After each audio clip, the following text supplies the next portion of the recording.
And this question says, for x is greater than 1, write the following expressions in order of size. Start with the expression with the least value. Okay, now this will take us to a topic I titled rules of indices 2. Now rules of indices 2, because we've already done one on rules of indices 1. Okay, now in this one we're going to look at the other rules of indices. But first of all, let's revise the rules of indices we handled earlier in rules of indices 1. We're told that a raised to power 5 times a raised to power 7 is the same as a raised to power 5 plus 7. Okay, that's when you're multiplying this kind of number with index, that's with the same base. It's the same as saying the base raised to power the index plus the other index. Okay, now when you have a raised to power 7 divided by a raised to power 2, it's going to be the same as a raised to power 7 minus 2. When you have a raised to power 7 over a raised to power 2, it's still the same as a raised to power 7 minus 2. Now when you have a raised to power 7 or raised to power 2, it's the same as a raised to power 7 times 2, which is a raised to power 14. Okay, this is a raised to power 5. Okay, now this is basically what we did in the first rule of indices 1. Okay, now the other added rules are, if you have a raised to power 0 is equal to 1, so anything raised to power 0 at all, a represents any number at all. Okay, now anything raised to power 0 is equal to 1. Even 1 million raised to power 0 is 1. Anything at all, any number raised to power 0 is 1. Any alphabet raised to power 0 is 1. Now another one is that a raised to power half is the same thing as square root of a. Okay, a raised to power 1 over 3 is the same as third root of a.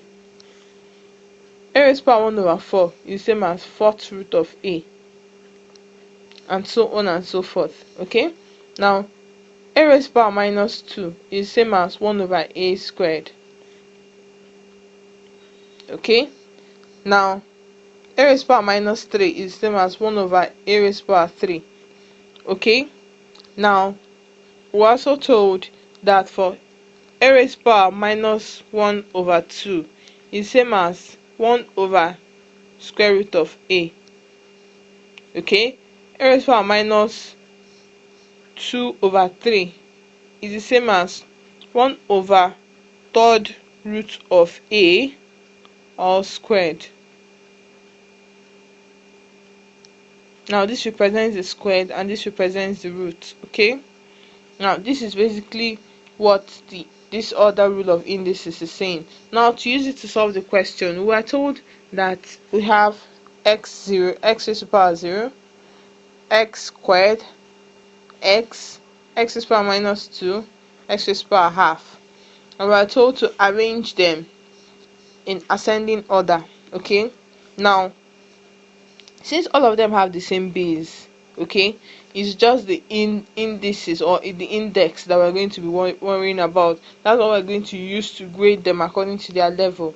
Okay, now this one that doesn't have any power is 1. Anything raised to power 1 is the number itself.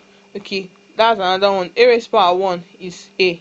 Any number raised to power 1 is the number itself. Okay, so for this one that doesn't have any power is 1 that is there.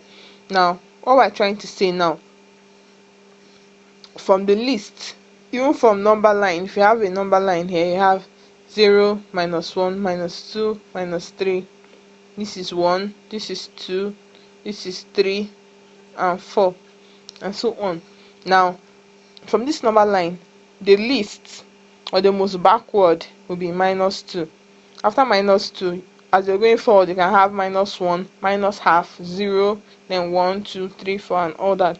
So the least will be x raised to power minus 2. Okay, now for a number line, the next one that will come after minus 2, there's no other negative sign, so it's 0, so x raised to power 0. Okay, now after that one, there's half there, so there's half there.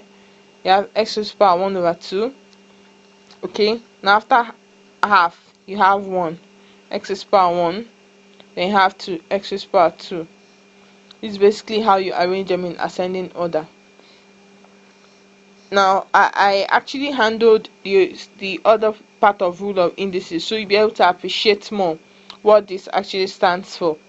This x raised to the power minus 2 is the same as 1 over x squared. X raised to the power 0 is the same as 1. X raised to the power half is the same as root of x. Then this is x and this is x squared. Okay, now this has helped us arrange this in increasing order or in ascending order. So that's all we have to treat in rules of indices too.